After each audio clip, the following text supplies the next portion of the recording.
Assalamualaikum warahmatullahi wabarakatuh. Alhamdulillahirabbil alamin. Allahumma shalli ala Muhammad wa sallim. Baik teman-teman sekalian, pada kesempatan kali ini kita akan membahas tentang tujuan pendidikan Islam. Tujuan pendidikan dalam perspektif Islam paling tidak akan dibahas mengenai dua hal. Yang pertama adalah kedudukan tujuan pendidikan itu. Yang kedua, tujuan pendidikan Islam itu sendiri. Baik teman-teman sekalian, yang pertama akan kita bahas mengenai kedudukan tujuan pendidikan. Bisa kita lihat pada slide berikut ini bahwa tujuan pendidikan Islam itu memiliki beberapa kedudukan. Di antaranya adalah yang pertama sebagai akhir dari suatu usaha. Usaha di sini artinya adalah proses pendidikan. Jadi tujuan pendidikan itu adalah muara akhir dari sebuah proses pendidikan. Ketika proses pendidikan itu sudah mencapai pada titik akhir tersebut, maka berarti pendidikan itu sudah sampai pada tujuannya. Kemudian yang kedua, kedudukan tujuan pendidikan itu adalah untuk mengarahkan usaha atau proses pendidikan itu sendiri. Jadi, kalau pendidikan itu tanpa adanya tujuan, proses pembelajaran kok tidak memiliki tujuan, maka dapat dipastikan proses pembelajaran itu akan tersesat. Artinya bagaimana? Tidak memiliki tujuan akhir, tidak akan memiliki arah yang jelas, mau dibawa kemana tujuan tersebut.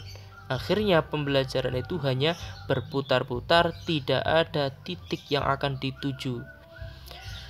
Kemudian selanjutnya teman-teman sekalian, kedudukan tujuan pendidikan yang selanjutnya adalah sebagai titik pangkal pencapaian tujuan yang lainnya. Artinya bagaimana?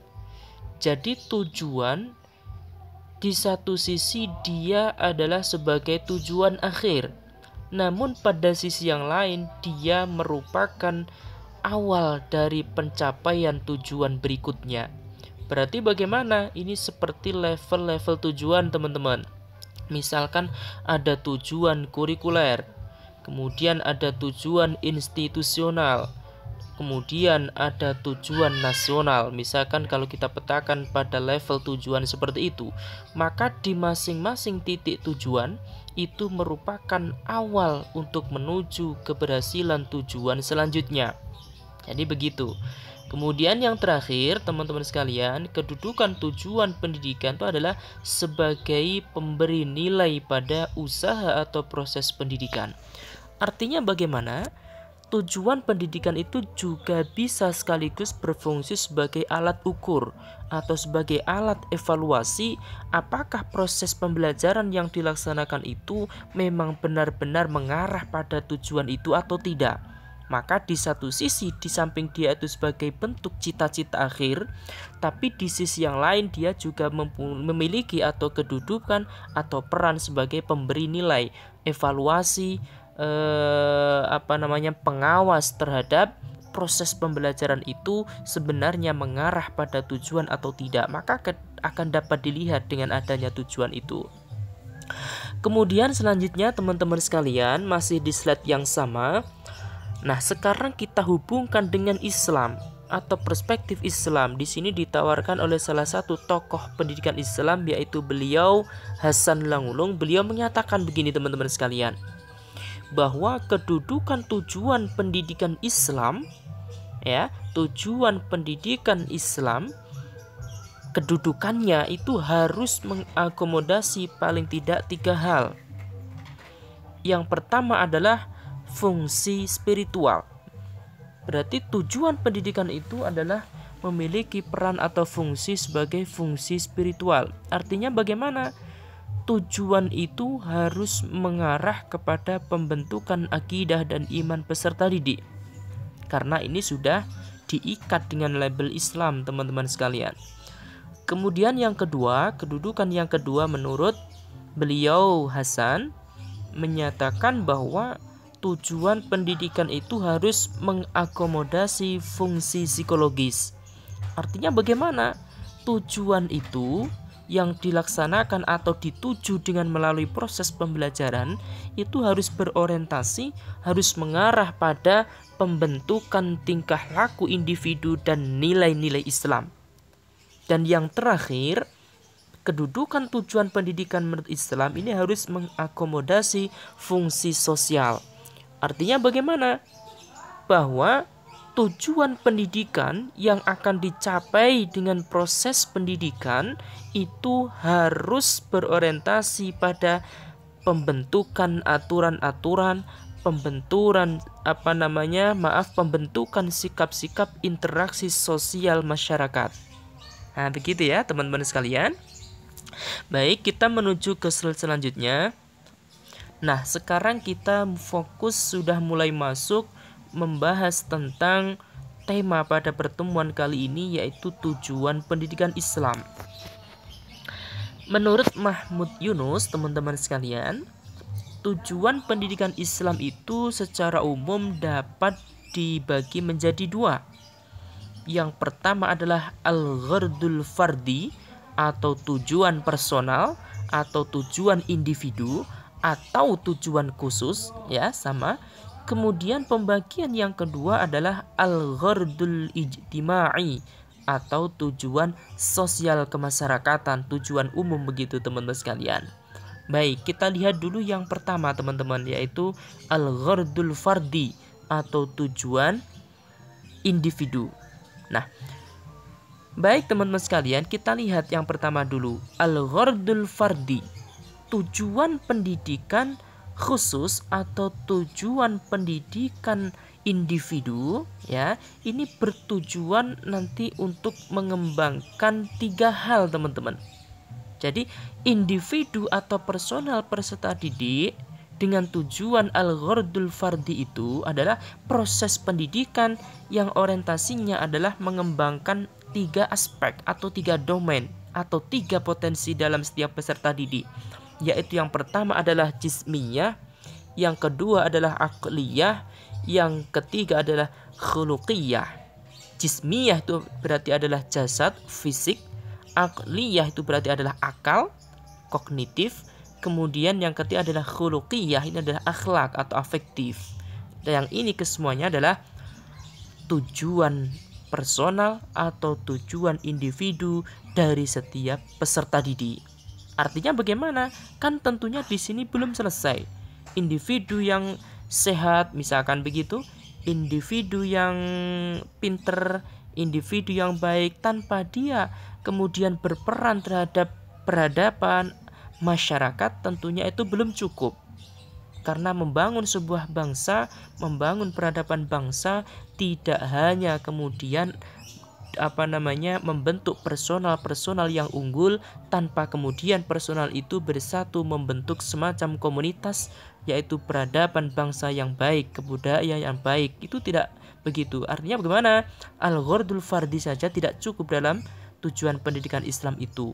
Makanya setelah sukses secara personal, setelah ketika potensi jismiyah, akliyah, khuluqiyah terbentuk secara baik pada setiap personal muslim, ya, peserta didik muslim, maka dia akan dibawa menuju al-ghardul ijtimai, yaitu tujuan yang bersifat sosial masyarakat.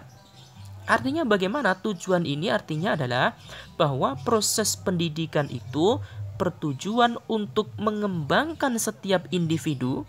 Jadi al-fardi yang dimaksud di sini adalah al-fardi yang ada pada al-ghardul fardi tadi. Jadi fardi atau personal yang sudah berkembang tiga potensinya, jismiyah, aqliyah, dan khuluqiyah, ini kemudian dibawa menuju pada islahi halil mujtama. Artinya bagaimana? Harus mampu memperbaiki kondisi masyarakat. Artinya membentuk peradaban. Nah, berarti dari sini teman-teman sekalian dapat kita berikan kesimpulan bahwa tujuan pendidikan Islam itu adalah satu, secara personal mengembangkan seluruh potensi peserta didik, yaitu jismiyahnya, ya, jasadnya, fisiknya itu, kemudian akliyah adalah akalnya, kognitifnya, kemudian khuluqiyah adalah afektifnya. Nah, begitu, sehat, pinter, baik, begitu secara personal. Nah, kemudian tujuan pendidikan Islam yang kedua adalah setelah terbentuk personal-personal yang unggul dengan 3 potensi yang sudah dikembangkan tadi, maka dia akan dibawa menuju ke tujuan umum atau tujuan ijtimai tadi, yaitu memperbaiki peradaban. Tentunya peradaban yang sesuai dengan nilai-nilai Islam. Oke, begitu ya teman-teman sekalian.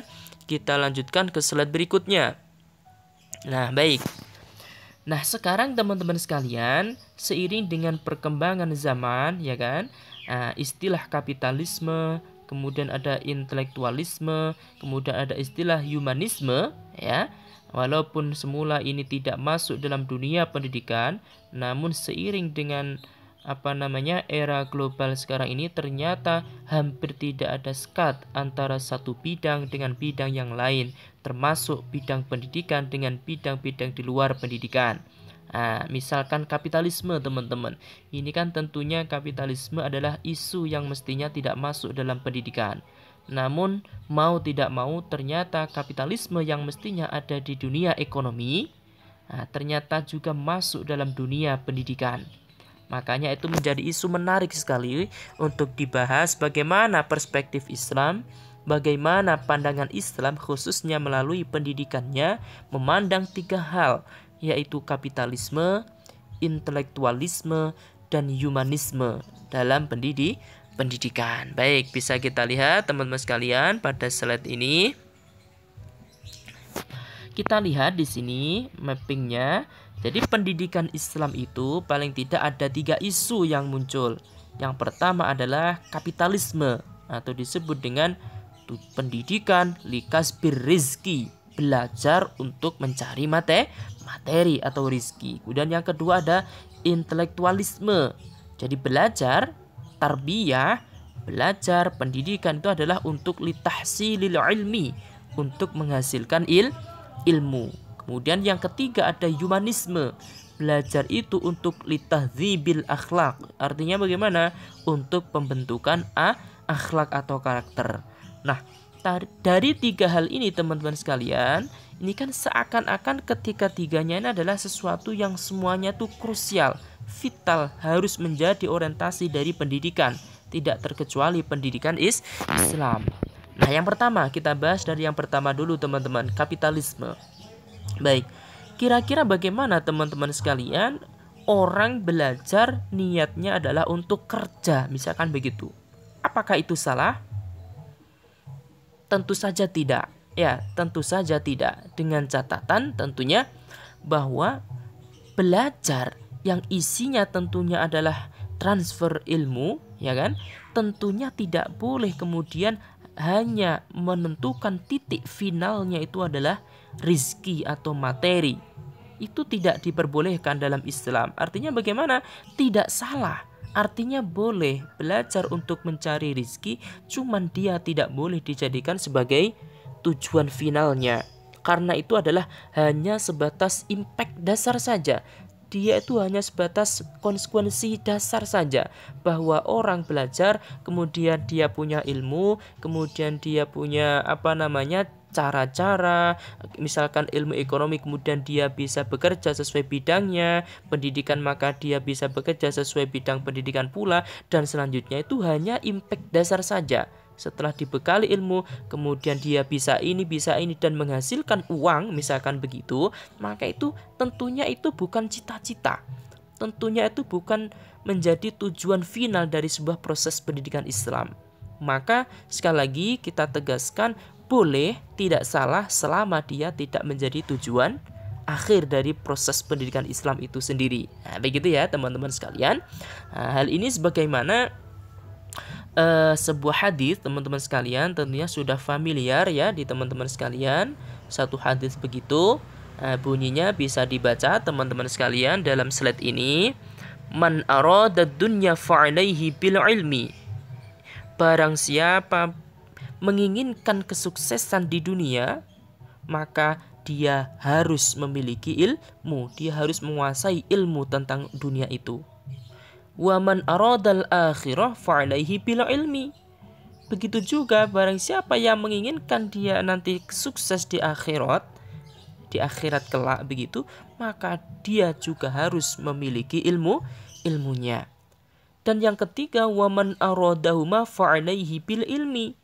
Barang siapa menginginkan kesuksesan dua-duanya, dunia dan akhirat, maka juga harus dengan ilmu. Hadis ini nanti juga bisa teman-teman ya dipakai untuk menjelaskan, mendasari tentang pandangan yang kedua, yaitu intelektualisme. Baik, kita langsung menuju ke pandangan yang kedua teman-teman sekalian. Bagaimana Islam memandang tentang pembelajaran, pendidikan yang tujuannya adalah litahsilil ilmi, atau menghasilkan ilmu. Artinya belajar itu untuk ilmu. Maka kalau kita baca sekilas, kita pahami sekilas teman-teman, maka yang kedua ini, pandangan intelektualisme ini tentunya lebih stressingnya ini lebih pada proses pengajaran. Bukan pendidikan, tapi pengajaran, yaitu lebih dominan terhadap transfer keilmuan, pengetahuan. Maka yang paling dominan di sini nanti adalah kognitif. Nah, tentu saja teman-teman sekalian, misalkan ditanya, sekolah itu untuk apa? Misalkan begitu, biar pinter begitu saja. Misalkan begitu. Kalau udah pinter, terus bagaimana? Yang penting pinter, kan tentunya tidak begitu. Ya, pembelajaran memang betul di dalamnya adalah ilmu, transfer ilmu yang terpenting di dalamnya itu. Tapi tentunya ilmu tidak berhenti di ilmu. Begitu. Ilmu harus terus menuju ke tujuan yang selanjutnya. Kenapa ilmu itu ditransfer? Kenapa ilmu itu dipelajari? Tentunya selanjutnya harus menjadi sebuah ekspresi atau tujuan selanjutnya, bentuk ekspresi dari keilmuan yang dia miliki itu. Nah, makanya ini sama dengan yang pertama. Belajar untuk ilmu, berhenti di ilmu itu boleh dalam Islam. Cuman jangan sampai menjadi tujuan akhir dari sebuah proses pendidikan Islam. Karena masih ada yang pandangan yang ketiga, yaitu humanisme teman-teman sekalian. Kalau humanisme itu adalah proses pembelajaran, pendidikan Islam itu adalah untuk membentuk karakter atau akhlak, begitu ya. Kalau dalam istilah Islam begitu biasa disebut dengan istilah akhlak atau adab. Maka bagaimana? Inilah teman-teman sekalian tujuan pendidikan Islam. Namun yang dikehendaki dengan humanisme atau akhlak di sini tentunya tidak terbatas pada salah satu domain yang dibidik pada Fardi tadi. Tujuan Al-Fardi tadi teman-teman sekalian. Ya, tujuan Al-Fardi ini tentunya tidak hanya ini. Ya, karena kalau yang dimaksud di sana nanti di sana tadi di humanisme adalah Al-Fardi saja, maka tentunya itu masih bersifat personal. Maka tidak begitu. Nah, artinya teman-teman sekalian, ya, artinya humanisme atau akhlak di sini itu adalah akhlak yang merupakan bentukan dari proses pembelajaran Islam, sehingga memunculkan akhlak atau adab yang dapat mengakomodasi adab secara agama dan adab secara sosial. Begitu. Atau kalau dalam istilah Islam itu sering kita dengar adalah adabuddin wad dunya. Nah, begitu ya. Ada yang membaliknya, ada budunya watin, ada kitab ada budunya watin. Oh, monggo silahkan. Nah, ada yang dibalik menjadi ada budin wadunya atau adab dunia dan adab agama atau syariat atau akhirat. Nah, begitu. Nah, kira-kira begitu ya teman-teman sekalian. Jadi paling tidak bagaimana Islam memandang mengenai tiga hal ini, kapitalisme, intelektualisme, kemudian ada humanisme. Maka untuk kesimpulannya dapat kita lihat pada kotak, yaitu ada tulisan kesimpulan yang berwarna kuning di bawah itu teman-teman. Nah, perspektif Islam tentang kapitalisme, intelektualisme, dan humanisme itu bagaimana teman-teman? Maka ini dapat kita baca bersama. kapitalisme hanyalah dampak atau konsekuensi dasar dari tujuan pendidikan Islam. Berarti dia bukan tujuan akhir tentunya. Boleh, cuman tidak boleh dijadikan tujuan akhir. Kemudian yang kedua, kalau intelektualisme itu adalah hasil dari salah satu proses dalam pendidikan Islam, yaitu pengajaran atau ta'lim begitu. Maka dia juga bukan tujuan akhir. Tidak salah, cuman jangan dijadikan tujuan akhir. Nah, begitu. Kemudian kalau humanisme, teman-teman sekalian, adalah pembentukan akhlak yang merupakan tujuan utama pendidikan Islam. Nah, akhlak di sini dalam arti adalah keutuhan adab, yaitu adab adabuddin, ya kan? Adab syar'i, etis syar'i, dan adab dunia, adabuddun dunia, yaitu etika-etika yang di dalamnya mestinya akan ada interaksi sosial yang meliputi muamalah dan muasyarah. Begitu. Berarti dapat kita simpulkan teman-teman sekalian bahwa muara tujuan pendidikan Islam itu yang paling penting adalah pembentukan karakter. Begitu. Sebagaimana firman Allah, wa innaka la'ala khuluqin azim. Begitu. Kira-kira begitu teman-teman sekalian. Semoga manfaat. Saya akhiri. Assalamualaikum warahmatullahi wabarakatuh.